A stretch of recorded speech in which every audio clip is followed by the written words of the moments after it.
Good evening, this is Francis Ferrugia. Thank you for joining us once again on this Friday, the 11th of September, here at WM Daily News. We begin with news from Marketing Pilgrim.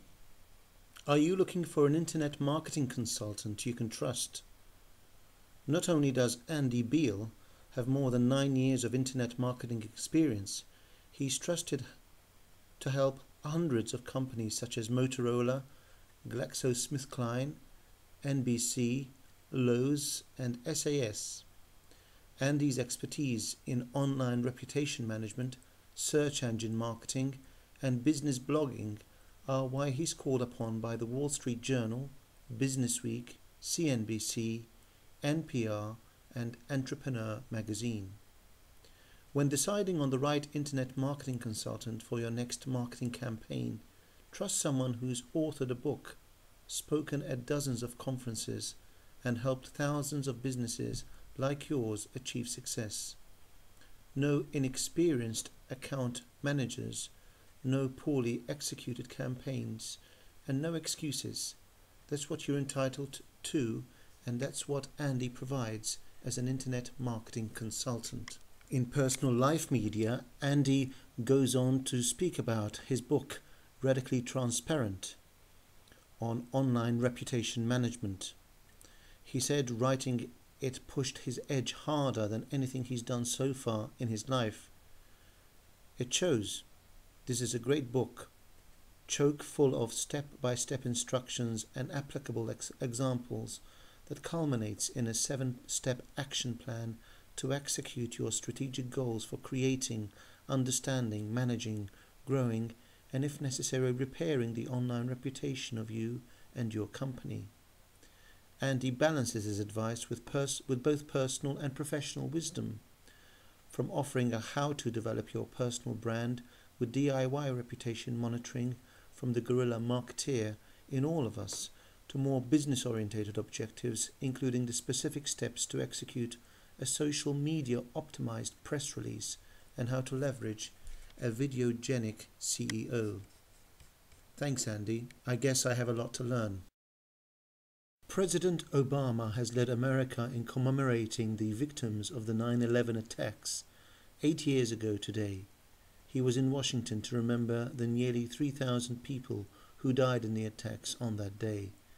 Under rainy skies, the president spoke movingly about the pain America still feels, but said time would not weaken the determination to fight terror in all its forms.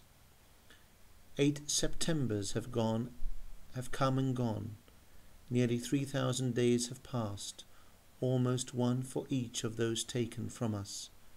But no turning of the seasons can diminish the pain of the loss of that day. No passage of time and no dark skies can ever dull the meaning of this moment. He went on, let us renew our resolve against those who perpetrated those barbaric acts and who plot against us still. In defense of our nation we will never waver. In pursuit of Al-Qaeda and its extremist allies we will never falter. But as America marks this sad anniversary, there is growing public unease about the war on terror.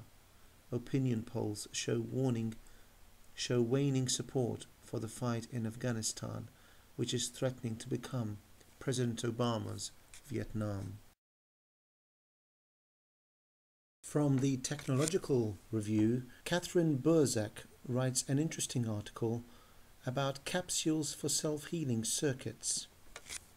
Imagine, for instance, dropping a cell phone or laptop, causing irreparable damage. Now researchers are developing a material that could let a circuit self-repair small but critical damage caused by such an impact. Capsules filled with conductive nanotubes that trip open under mechanical stress could be placed on circuit boards in failure-prone areas. When stress causes a crack in the circuit, some of the capsules would also rupture and release nanotubes to bridge the break. The researchers from the University of Illinois at Urbana-Champaign are also working on capsule additives designed to heal failures in lithium-ion battery electrodes to prevent the short-circuiting that can sometimes cause a fire.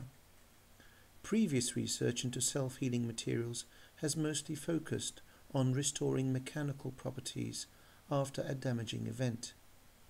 The University of Illinois researchers have, for example, already made self-healing coatings that can repair scratches and prevent corrosion on boats or car chassis. Now the group has brought the same techniques to the problem of restoring electronic properties.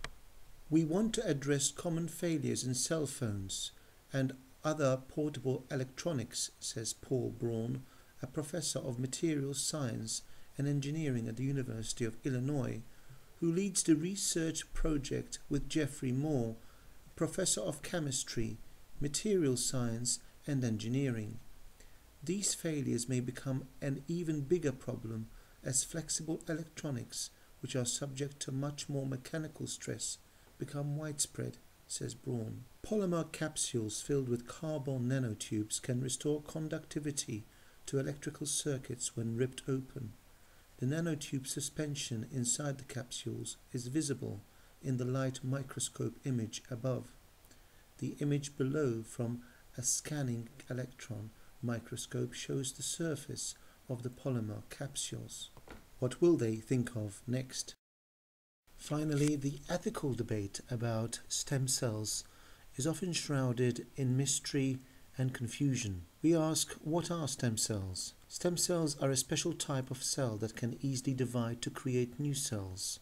Over the last several years, scientists have been optimistic about the possibility of using stem cells to treat a wide range of diseases and other health problems, whilst news reports and political debates often use the term stem cell research to discuss all scientific research involving stem cells. The truth is there are a number of different types of stem cells that are being studied. For example, adult stem cells are often drawn from bone marrow, while umbilical cord stem cells are taken from the blood that remains in the umbilical cord after birth. Most recently, stem cells have been found in the amniotic fluid that surrounds a baby in the womb. There is no controversy about research involving all of these types of stem cells. The controversy and problem lies in the other type of stem cells, i.e. embryonic stem cells. For several years now, many scientists have called for greater research on embryonic stem cells because they believe that embryonic stem cells exhibit greater pluripotency than, say, adult stem cells. The public debate around stem cell research focused entirely on embryonic stem cell research. The failure to distinguish between embryonic stem cell research and other forms of stem cell research has muddled the debate. That's it, that's all we have time for tonight, but do please join us tomorrow. Thank you and good night.